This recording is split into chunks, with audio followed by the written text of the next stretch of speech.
Em Gênesis 2,15, Deus disse que se Adão e Eva comessem do fruto da árvore da ciência do bem e do mal, eles morreriam.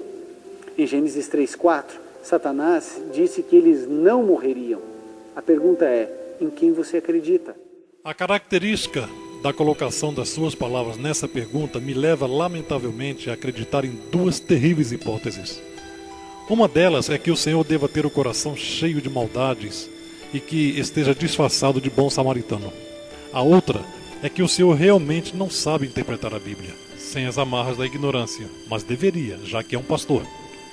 Esse livro, Gênesis da Bíblia, escrito por Moisés, traz em si uma gama de alegorias que, se tomadas ao pé da letra, sem um exame mais aprofundado quanto ao conteúdo da sua mensagem, torna-o tão pueril de formas que sua leitura só interessaria a quem não estivesse disposto a empreender um estudo sério.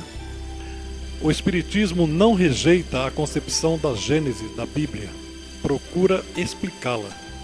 Segundo as afirmações de Kardec e Denis, o Espiritismo é a grande síntese do conhecimento. Originada pelo desenvolvimento histórico do cristianismo, essa síntese obedece à orientação do Cristo. Não vem destruir ou negar, mas confirmar e explicar. O Espiritismo entende que Adão personifica a humanidade. O pecado, por ele cometido, individualiza a fraqueza do homem, em quem predominam os instintos materiais a que ele não sabe resistir. A árvore, como árvore da vida, é o emblema da vida espiritual. Como árvore da ciência, é a consciência que o homem adquire do bem e do mal pelo desenvolvimento da sua inteligência e do livre-arbítrio, em virtude do qual ele escolhe entre um e outro. Assinala o ponto em que a alma do homem, deixando de ser guiada unicamente pelos instintos, toma posse da sua liberdade e incorre na responsabilidade dos seus atos. O fruto da árvore simboliza o objeto dos desejos materiais do homem. É a alegoria da cobiça e da concupiscência. Concretiza, numa figura única, os motivos de arrastamento ao mal. O comer é sucumbir à tentação. A árvore se ergue no meio do jardim de delícias, para mostrar que a sedução está no meio mesmo dos prazeres e para lembrar que, se dá preponderância aos gozos materiais, o homem se prende à terra e se afasta do seu destino espiritual. A morte de que ele é ameaçado, caso infrinja a proibição que se lhe faz, é um aviso das consequências inevitáveis físicas e morais decorrentes da violação das leis divinas que Deus lhe gravou na consciência.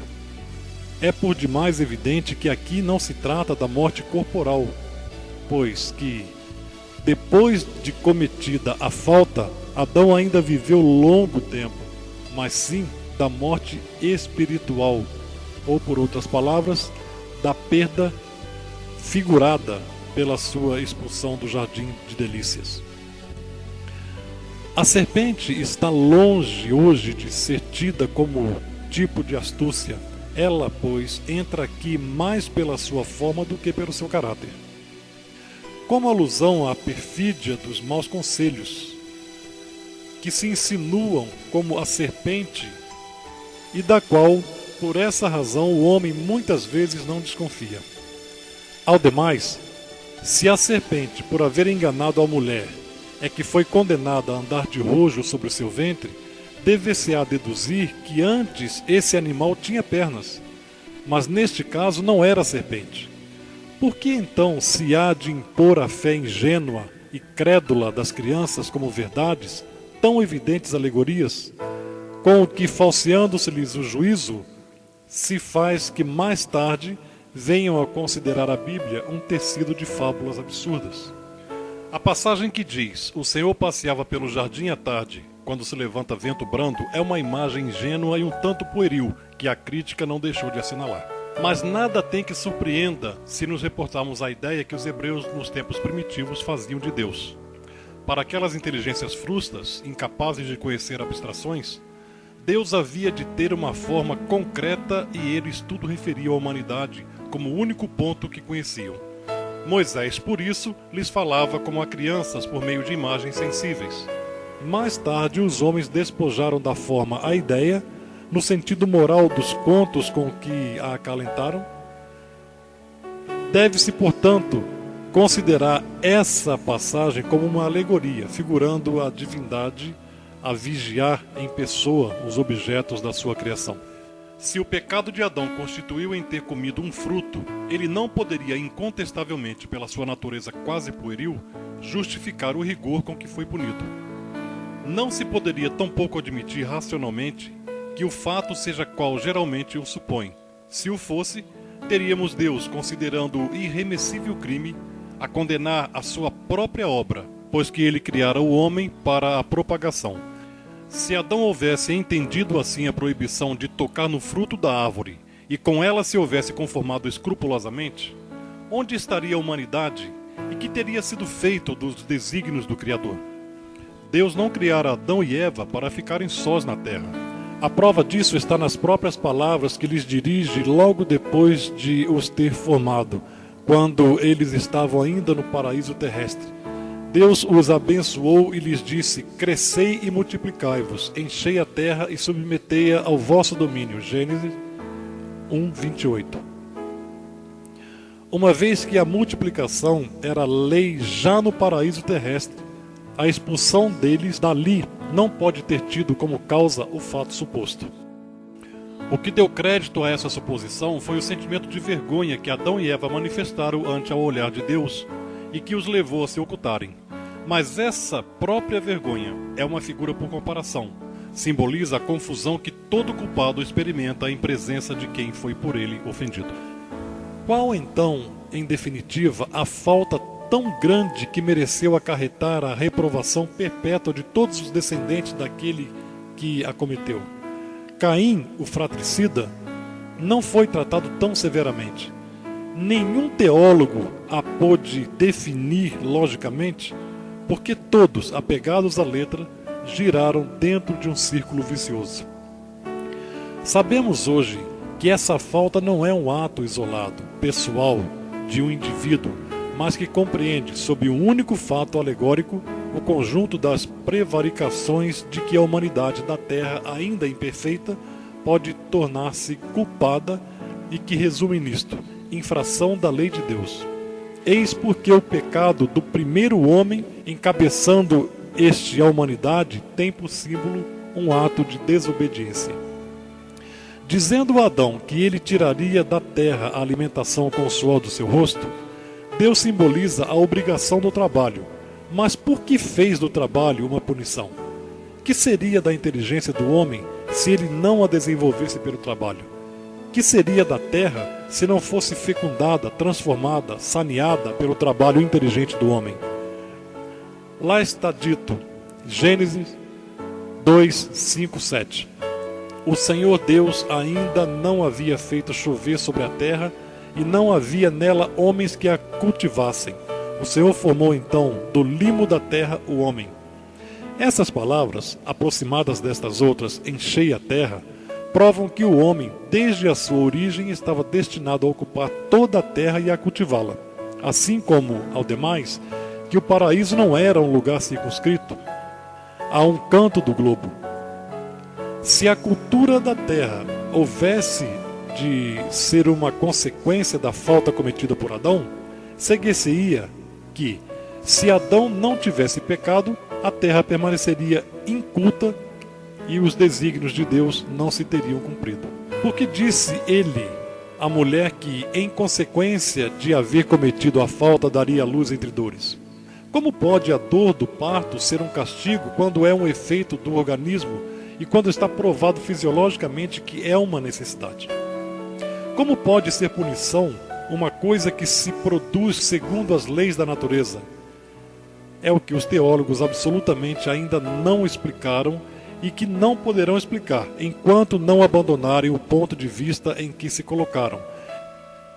Notemos antes de tudo que, se no momento de serem criados os dois, as almas de Adão e Eva tivessem vindo do nada, como ainda se ensina, Eles haviam de ser bisonhos em todas as coisas.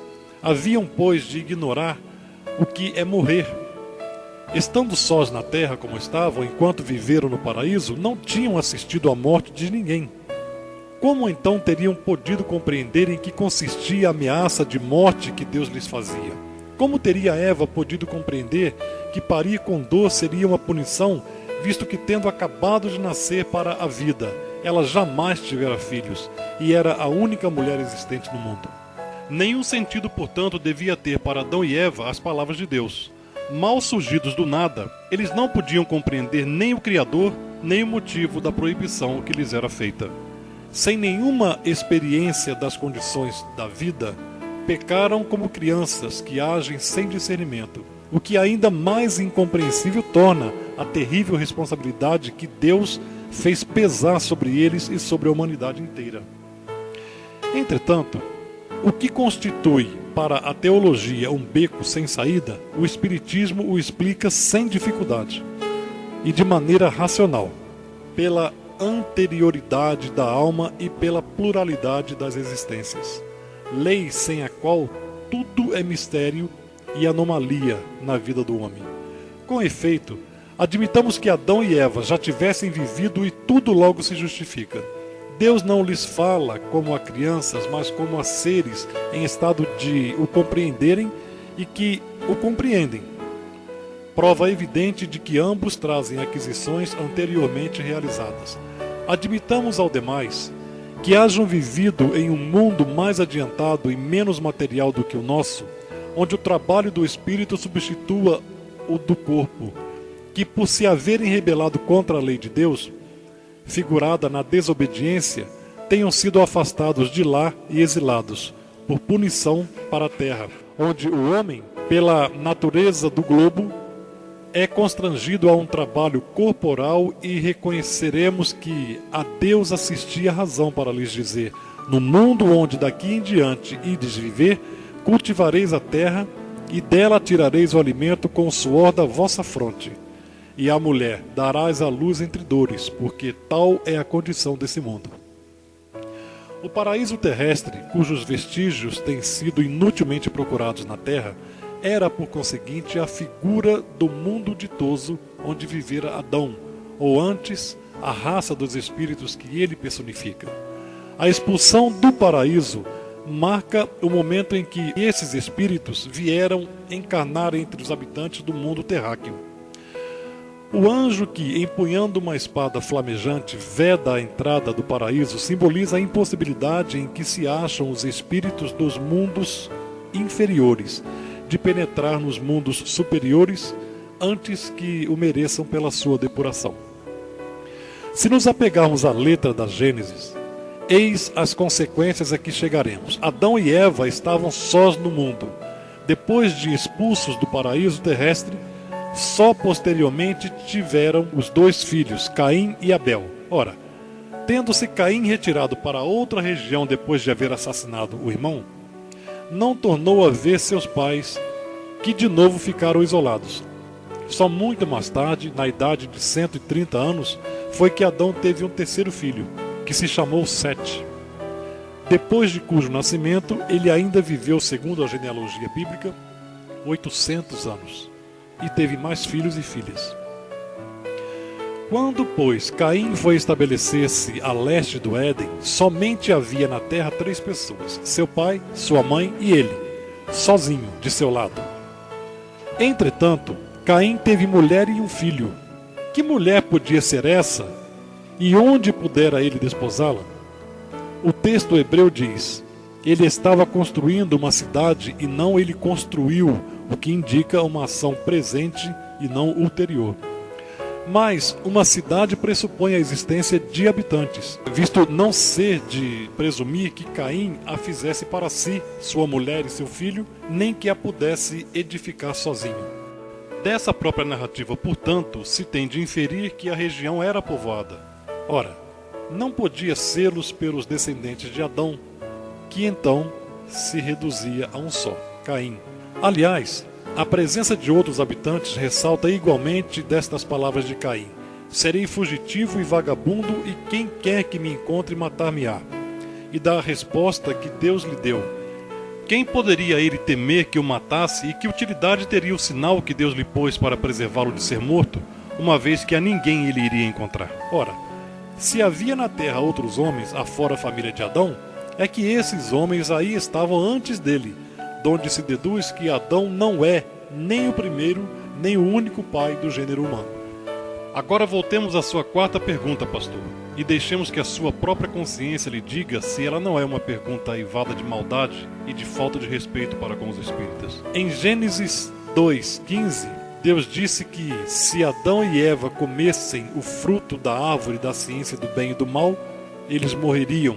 Em Gênesis 3:4, Satanás disse a eles que não morreriam. Em quem você acredita? Escute bem o que o Senhor falou no seu vídeo, pastor. E a maior evidência é que eu e você não queremos morrer. Ora, se nós morremos e vamos para o céu, por que todos nós não nos matamos? Porque um não mata o outro e vamos ter um outro tipo de vida? De novo. E a maior evidência é que eu e você não queremos morrer. Ora, se nós morremos e vamos para o céu, por que todos nós não nos matamos? Porque um não mata o outro e vamos ter um outro tipo de vida? Só mais uma vez, para ficar bem registrado. E a maior evidência é que eu e você não queremos morrer. Ora, se nós morremos e vamos para o céu, por que todos nós não nos matamos? Porque um não mata o outro e vamos ter um outro tipo de vida? Negue agora que estas suas palavras não são as que, na realidade, melhor exprimem um pensamento típico de quem anda sugestionado pelo talzinho que o Senhor citou na sua pergunta, querendo fazer supor que ele fosse o mentor dos espíritas. Eis aí então concluída a resposta à sua quarta pergunta. No próximo vídeo dessa série Respostas às 7 perguntas desafiadoras a se fazer a um espírita, vou responder a sua quinta pergunta, pastor Ivan Saraiva. As outras 2 perguntas serão respondidas nos vídeos subsequentes. Até lá.